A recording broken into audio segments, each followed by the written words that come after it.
Hello students, कैसे हो आप सब। मेरी चैनल देवेश्वरी भट्ट में आपका स्वागत है। तो आज इस वीडियो में हम लेके आए गए हैं difference between L C and R. L C and R यानी इंडक्टर, कैपेसिटर एंड रेजिस्टेंस। ठीक है।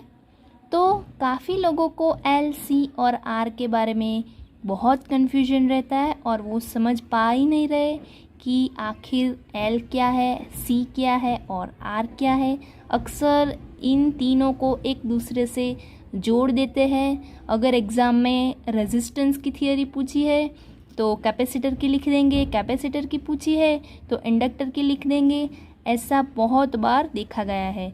तो इस वीडियो में हम जो मैंने सीरीज़ स्टार्ट की है स्टैंडर्ड 12th फिज़िक्स की, उसका लेक्चर नंबर 2 है और इसमें हम समझेंगे एल सी और आर का डिफरेंस और इसका सिंबल और उसका बेसिक काम क्या है वो समझेंगे।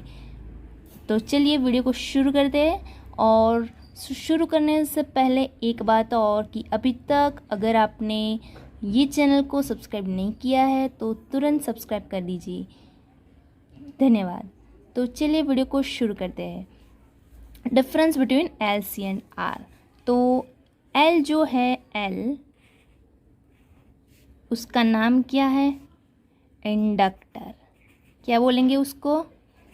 इंडक्टर। ठीक है, inductor. L for inductor, C for capacitor, R for resistance।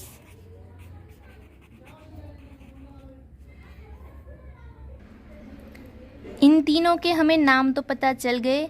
अब वन बाय वन हम इसके सिंबल्स देखेंगे। इंडक्टर, तो इंडक्टर कैसा है सिंबल इंडक्टर का? ऐसे हमें एक लूप सा क्रिएट करना है।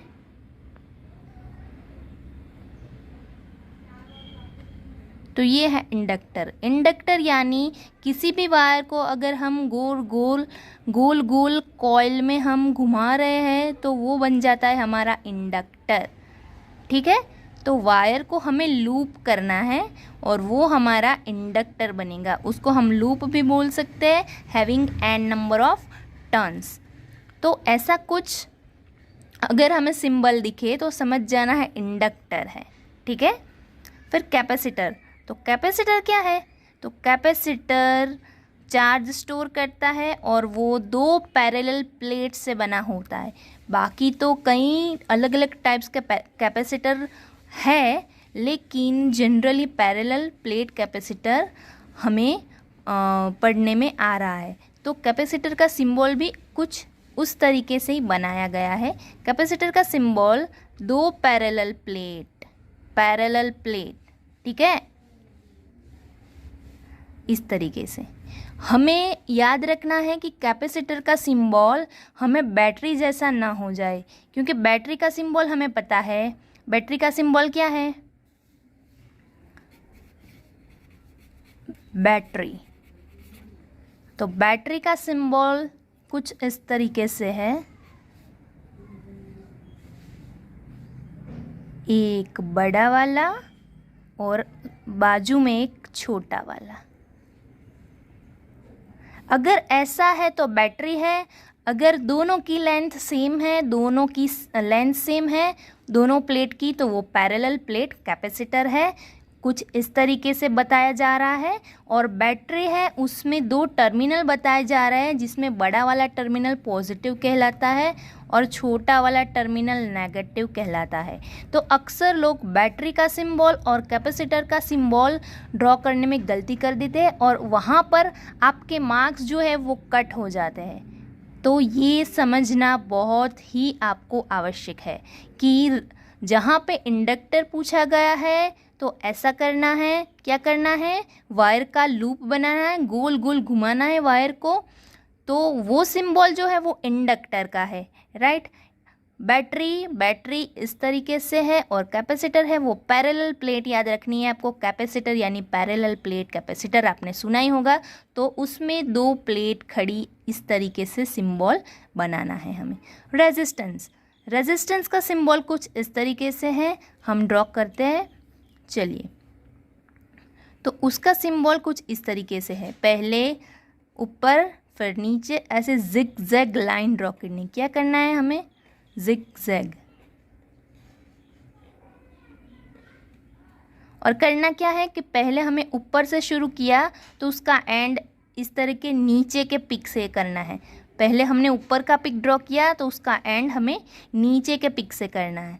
उसी तरह से नहीं, इसमें ही ऐसा करना है। इंडक्टर में ऐसा कुछ नहीं है, हम एक लूप कर दे, फिर यहाँ से स्टार्ट किया लूप तो यहाँ पे लूप का एंडिंग होगा और वहाँ से ऐसी एक लाइन ड्रॉ कर देनी है। तो ये है L, ये है C और ये है R, इंडक्टर, कैपेसिटर और रेजिस्टेंस, और ये है बैटरी। अब चलिए तीनों के काम हम देख लेते कि तीनों के काम क्या क्या है। चलिए तो वर्किंग देख लेते हैं तीनों के, L, C और R की। बैटरी का तो आपको वर्किंग पता ही है, ठीक है। तो L, C और R ये तीनों के वर्किंग अब हम यहाँ पर देखेंगे 1 बाय 1। L का वर्क क्या है? तो L क्या है? एक कॉइल है, और हमें फैराडे लॉ के बारे में पता है कि अगर कोई कॉइल में हम करंट को वेरी करते हैं तो उसमें मैग्नेटिक फील्ड इंड्यूस होता है, और अगर मैग्नेटिक फील्ड को वेरी कर रहे हैं तो उसमें EMF इंड्यूस होता है, राइट। तो इंडक्टर का काम क्या है कि इंडक्टर में हम करंट को पास करके उसको वेरी करके मैग्नेटिक फील्ड प्रोड्यूस कर सकते हैं, और साथ ही साथ हम EMF भी प्रोड्यूस कर सकते हैं थ्रू इंडक्टर। तो इंडक्टर का काम सिंपली है उसमें से करंट को पास करना और मैग्नेटिक फील्ड जनरेट करना, जिसकी वजह से इंडक्टर में सेल्फ इंडक्टेंस जनरेट होगा, राइट। तो उसको सेल्फ इंडक्टेंस नाम ही इसलिए दिया गया है कि सेल्फ EMF उसमें इंड्यूस हो रहा है due to changing the current. तो उसका काम क्या है? Induces EMF, right. कैपेसिटर का काम क्या है? स्टोर करना, स्टोर्स चार्ज, बेसिक काम चार्ज स्टोर करना है। और रेजिस्टेंस का काम क्या है? बेसिक काम। तो रेजिस्टेंस का बेसिक काम है करंट को ब्लॉक करना, उसका नाम ही है देखो रेजिस्टेंस। रेजिस्टेंस का एक जनरल मीनिंग है रोकना, तो रेजिस्टेंस है वो करंट को रोकेगा, राइट।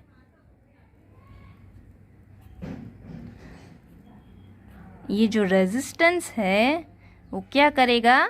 करंट को रोकेगा।